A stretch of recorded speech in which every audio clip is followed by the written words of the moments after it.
이거는 이제 일본 자위대가 유사시에 한반도에 이제 들어올 수 있는 매년 양국이. 이제 1년 단위로 하는데 이번에 8월 24일까지 우리 정부가 이제 연장 거부를 발표할 수가 있습니다. の観点から運用を見直したものでありまして、対抗する。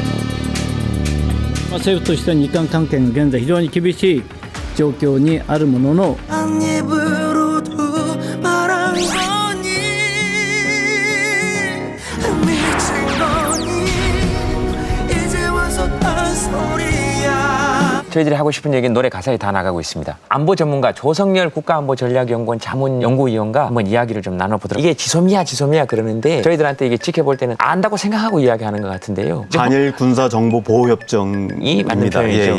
예, 한일 군사정보보호협정 어떤 겁니까? 간단하게 좀 설명해 예, 주신다면. 그러니까 한일 간에 이제 군사 정보를 교류할 경우 예를 들면 한국이 일본에 주거나 일본이 우리에 준 정보가 제3국에 유출될 수도 있고요. 또 어떤 방식으로 전달할 것인가 하는 부분들, 절차나 내용, 이런 범위 이런 걸 정한 것이 이제 군사 정보 보호 협정입니다. 군사 정보를 서로 주고받은 것을 딴 데 어떻게 하면 흘리지 않을 것인지 그렇습니다. 거기에 또 방점이 찍혀 있는 거니까. 예, 그러니까 사실 이 부분은 이제 2009년 4월에 북한이 이제 은하 2호 장거리 우주 로켓을 쏘면서 일본이 이제 그 정보를 얻고 싶었던 거죠. 예. 근데 우리의 경우는 이제 지리적으로 가깝기 때문에 북한의 발사 정보나 이런 걸 쉽게 알 수 있었는데 일본이 알 수가 없기 때문에 일본이 이제 우리에게 자기네가 앞서 있는 정찰 위성 정보를 줄 테니까 대신 지리 정보나 또 인간 정보 이런 거를 서로 바꾸자. 이때부터 제한된 겁니다. 그래서 이제 2012년도에 6월이죠. 그 이명박 정부 때 이명박 대통령이 해외 출장 간 사이에 경제부총리가 주재해서 국무회의에서 비밀리에 통과시켰습니다. 통과시켰는데 이게 이제 바로 언론에 보도되면서 반대 여론이 나오니까 서명하는 걸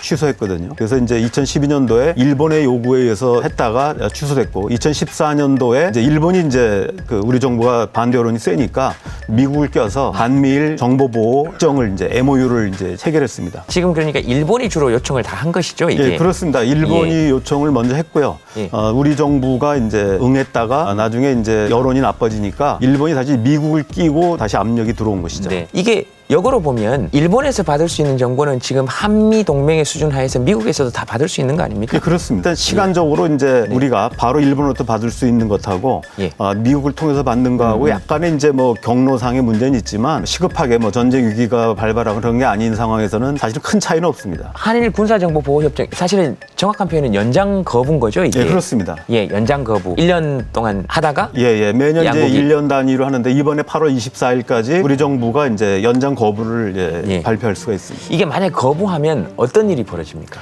거부해도 뭐 지금 현재 아까도 말씀드렸듯이 작년에도 2건, 올해도 2건이고 또 실제로 이제 시급하게 뭐 발생한 위협이 아니기 때문에 네. 사실은 뭐 우리의 안보에 크다란 위협이 된다고 그렇게 볼 수는 없습니다. 그러면은 저희가 그 연구님 말씀을 믿어야 됩니까? 아니면 예, 제 말을 믿어도 됩니다.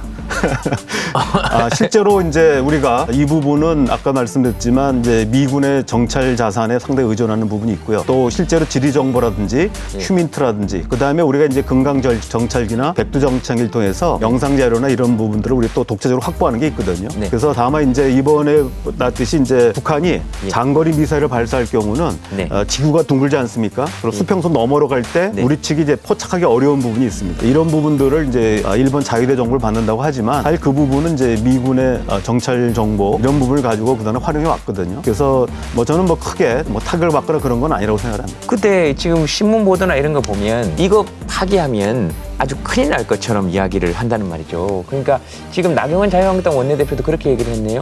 한일 군사정보보호협정 폐기는 한미동맹을 파기하겠다는 것이다. 이렇게 얘기했는데 이거 두 개를 동일선상에 놨단 말이죠. 그러니까 어느 쪽 말을 믿어야 됩니까? 요번에 보면 이제 볼턴 그 국가안보보좌관이 요번에 야찌 이제 국가안보국장을 만나서 이 문제를 제기했습니다. 화이트리스트 국가에서 한국을 배제할 경우 한국이 지금 군사정보보호협정을 연장 거부를 한다고 하니 너희들이 그 화이트리스트에서 배제하지 마라 했는데 일본이 별 반응을 안 보였거든요. 그리고 우리 쪽에 와서는 이제 또 그 부분에 대한 필요성을 얘기를 했습니다. 그러니까 다시 말하면은 일본도 그러니까 미국은 이제 이런 중재 역할을 하고자 했지만 일본은 현재 한일 간의 기본적인 안보 협력국으로서의 지켜야 될 화이트리스트에서 한국을 지금 배제하려고 하는 입장입니다. 다시 말하면 일본은 이제 한국과의 안보 협력 국가로 간주하지 않겠다는 것이거든요. 그러니까 그러면 그게 배치되는 거잖아요. 사실 이거 협정을 맺는다는 것 자체가 서로를 신뢰할 수 있는 국가, 안보상 가장 신뢰할 수 있는 국가로 본다는 건데 그걸 화이트리스트에 배제한다는 것은 믿지 않는다는 건데 일본이 이렇게 강력하게 한일 군사 정보 보호 협정 연장을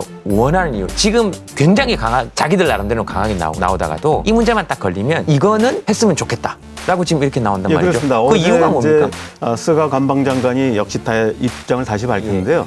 이거는 기본적으로 그 아베 총리의 기본 안보 구상과 관련이 있습니다. 2013년에 이제 아베 총리가 신방위 대강을 발표하면서도 이때도 이제 한일 군사정보보호협정이 있고요. 또 하나는 이제 군수 지원협정이 있습니다. 상호 군수 지원협정이요. 한 단계 더 나아간 거죠. 사실은. 예, 이게 하나 더 나가 있고 이거는 이제 일본 자위대가 유사시에 한반도에 이제 들어올 수 있는 그런 통로를 확보하려는 것이거든요. 이게 가장 열받아 하는 거거든요. 예, 우리 예. 근데 사실 이 부분 때문에 예. 그 이명박 정부 때도 이 두 개를 다 추진하려고 하다가 이 두 개는 무리다 그래서 이제 정보보호협정만 먼저 하고 네.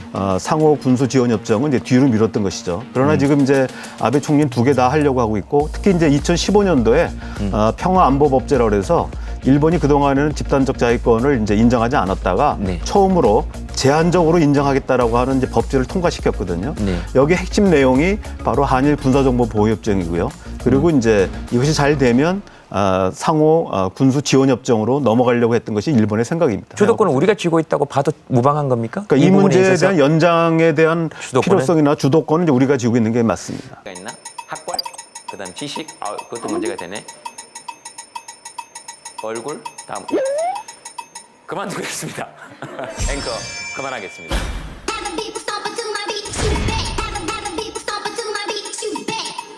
뉴스가 원래 이렇게 막 다 지나다닙니까?